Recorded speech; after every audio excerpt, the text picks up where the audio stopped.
All right, we're gonna jump in and take a look at some back exercises for yoga that can help you get some strength. So let's go ahead and see what this girl has to say. I'm gonna start off by launching the video here.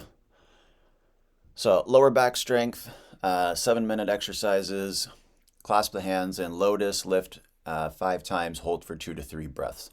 So yeah, this is a really good asana for building some back strength, absolutely. The only thing I would say, so just looking at this asana here, when you're doing this, everyone, great asana for strengthening. What we want to be mindful about is flexing your butt.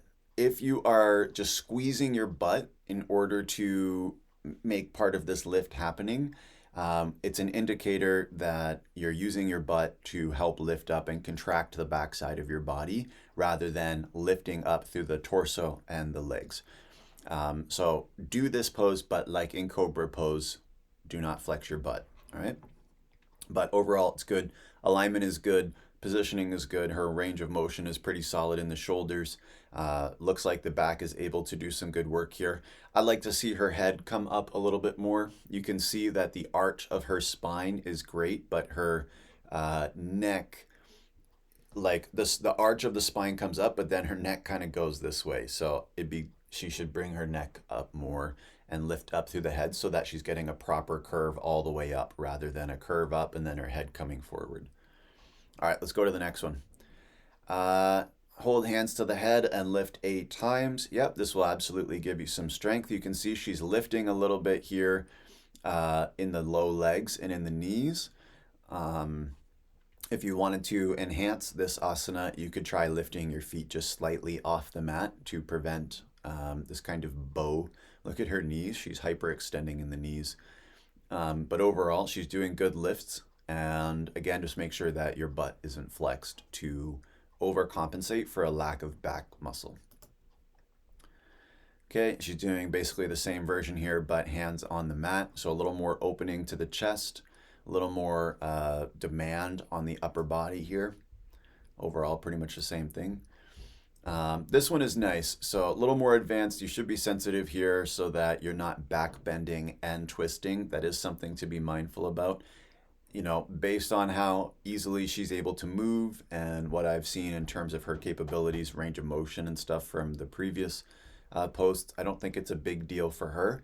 But if you're sensitive in the low back, if you're new to building your muscle, then this asana probably is something you want to save for another time. Okay, and then here she's throwing together a bit of a circuit. So arms by the head, lifting up with arms to the head, extend the arms, sweep them around back, and then come back. So a little bit of circuit training here. Again, I don't know why she's hyperextending her knees so much, but this is good. This will definitely build some upper body strength and can be helpful if you're working on back bends, if you're working on your posture. This is a great way to go.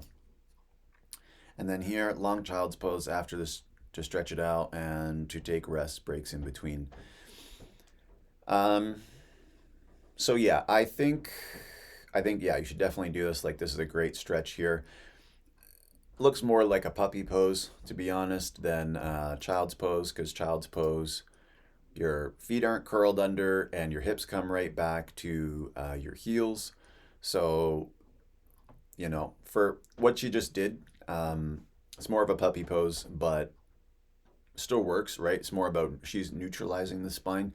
If you wanted to do some counter poses, then you would do child's pose and properly round your spine a little bit. But doing the neutral asana first is a great way to move into the counter poses. All right, let's jump in and take a look at her caption here. Strengthen and protect your low back is just 7 minutes. Here's a mindful movement routine designed to build stability, relieve tension, and support. So she's listing some great benefits there. Using the prone yoga pose, locust pose, shalabhasana. I'm showing you different ways to strengthen the often overlooked low back muscles that are key to improving posture, reducing pain, and supporting everyday movements in life. Whether you're spending long hours sitting or need better support for your yoga and stretch practice, this workout will gently activate and strengthen your core and back, leaving you feeling great. It doesn't really strengthen your core. leaving you grounded and aligned. These movements are perfect for either low back strength workout, or if you're a yoga teacher, they can be weaved into your class. Move slowly, breathe deeply, inhale as you lift, exhale as you lower. That's true, yeah. So when you're doing asanas, generally as the body is expanding or a part of you is opening, you inhale. And then as part of you is contracting, you exhale. Hold for a breath at the top, good idea, and then take rest when needed. These movements helped me so much over the years in both relieving my low back pain and building a strong and stable core. I can't speak for her experience building her core, but I've never done these asanas to build my core. They're back exercises, not core exercises. Give this a save to come back to try this week, and I hope to give you low back same strength love as they gave mine. Okay. Um, so these asanas are basically gonna strengthen your spinal erector muscles for the most part. That's pretty much it. They're great asanas to do, but for the most part, they're going to, let me just switch back over here. So like this one here, you can see it's going to work the low back and the mid back, not really in the upper back. And when she extends her arms, that's just going to put more pressure on the low back and strengthen that more. It's not really going to do much for the upper body. If she wanted to work the upper body more, she would hold this locust position. She'd put her arms in cactus, extend her arms above her head, and then bring them back to cactus. That would work the upper body more, or the upper back more. This one is pretty solid, great for working the intercostal muscles, which are the muscles along the side of the ribs, as well as the spinal erector muscles, which are the ones that go up and down your spine. But like, yeah, these just don't work the core. They just don't. And it's fine that they don't. They're not supposed to. What I would say though is if you're interested in deepening your back bend practice and strengthening your spine, that's great. Continue doing that. But I would say you also need to work your core. Your back bend is only going to go as deep as your core is strong. Why? Because your body will not let you go past what it knows it can pull you back out of, right? So if you're doing a standing back bend, right, and you go to lean back, um, you need mobility in the low spine and the upper spine, but your body isn't going to let you stand and bend backwards if you don't have muscle on the front side of your body to support you from falling back. Your body intrinsically knows this. So if you're like, hey, why can't I bend backwards that much? It's because you're not that developed on the front side of your body, which is necessary to pull you back upright. That's why. If you want to fold forward deeply, what do you work? Your backside, right? Why? Because when you fold forward, your hamstrings, glutes, spinal erector muscles all need to be very mobile in order to stretch out that long so you can fold forward. If you're stuck in your forward folds, you work on your back. If you can't do back bends, you work on your abdominal, your chest, and your quads because you need that part of your body strong and mobile in order to move into the opposite side. That's how the body works, is biomechanics. So this asana here is, these series of asanas are great. Remember, do not flex your butt to compensate for lack of muscle in the spine and the legs, right? This is a very common mistake, and it just leads to extra pressure on the low spine, which could cause injury or stiffness or other problems. So just bear this in mind. But overall, nice looking post. She's got lots of likes. We can maybe check out the account another day.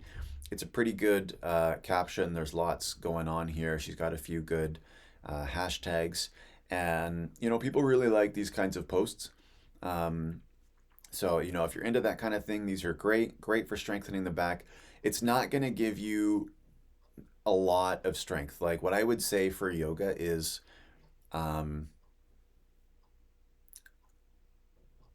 strengthen and protect your low back. If you want to protect your low back, you need a strong core. It's as simple as that.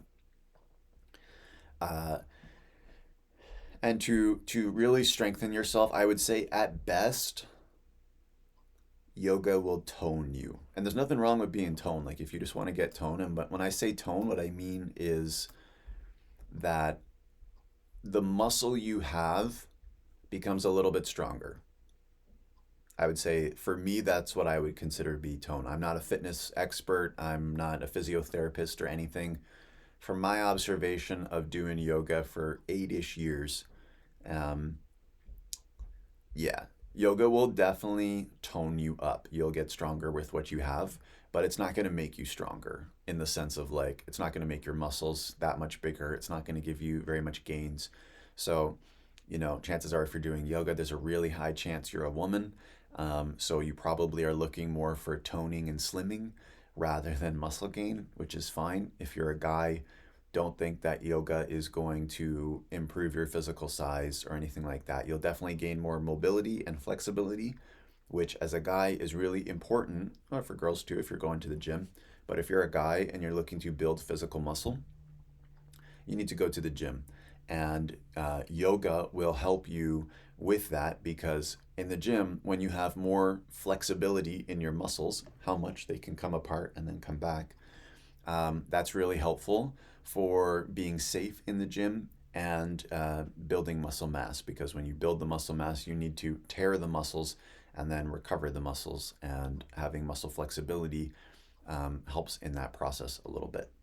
So, with that in mind, I would say though, regardless of whether you're male or female or however else you identify, uh, if you are looking to rapidly develop your physical asana practice, to do asanas you consider to be too advanced or more advanced than what you think you can do right now, throw that out my garbage right now in the sense of like too advanced for you because if you just go to the gym, I swear, you go to the gym and you actually build some muscle, all the asanas become super easy. 100% promise.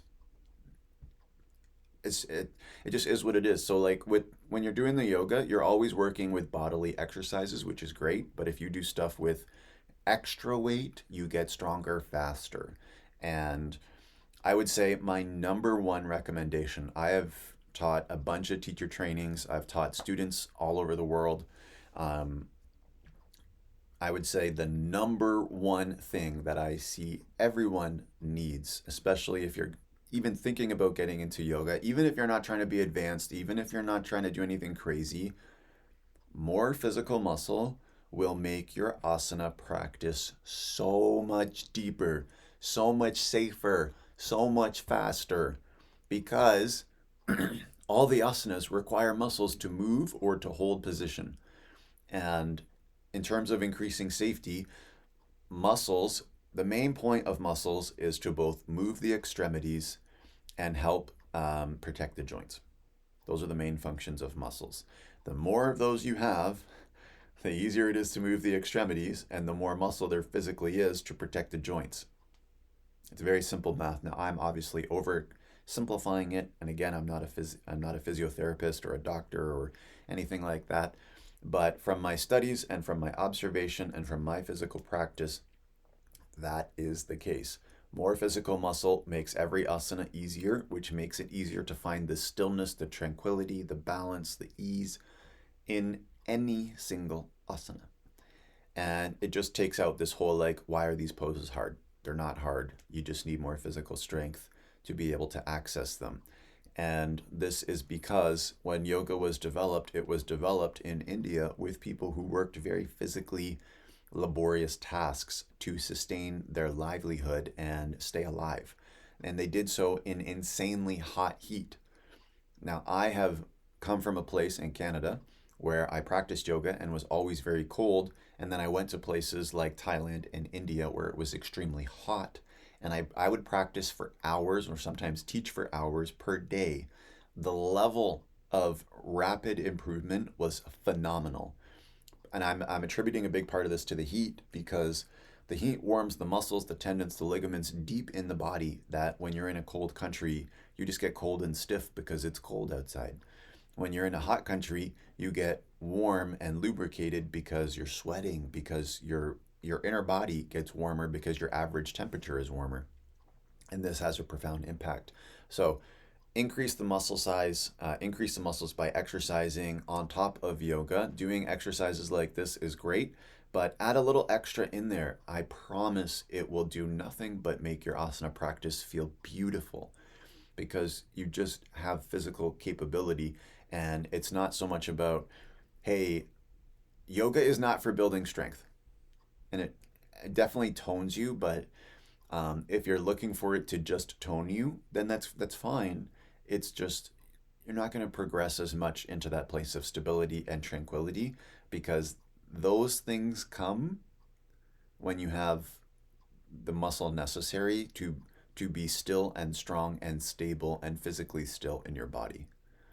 So that would be my observation. If you want to rapidly advance your asana practice, lift weights, do exercises like this to warm you up, right? To recover from physical exercise, to prepare for asana. Um, yeah. So overall, it's a good post. I like what she's doing here. She's doing great. I'm not at all like talking down or belittling this post at all. I think she's done a great job, put lots of work into it. But I'm just saying this stuff isn't gonna do anything for your core.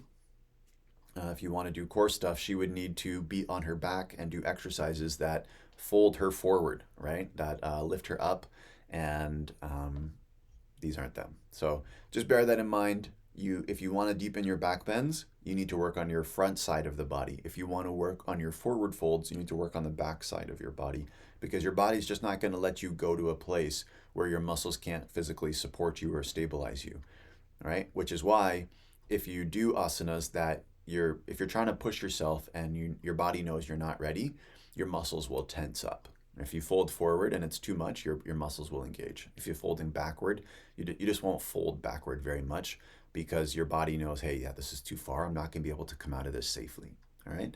So it's nothing personal. Just keep practicing. Just keep working on it. Keep strengthening. And I'll see you in the next video.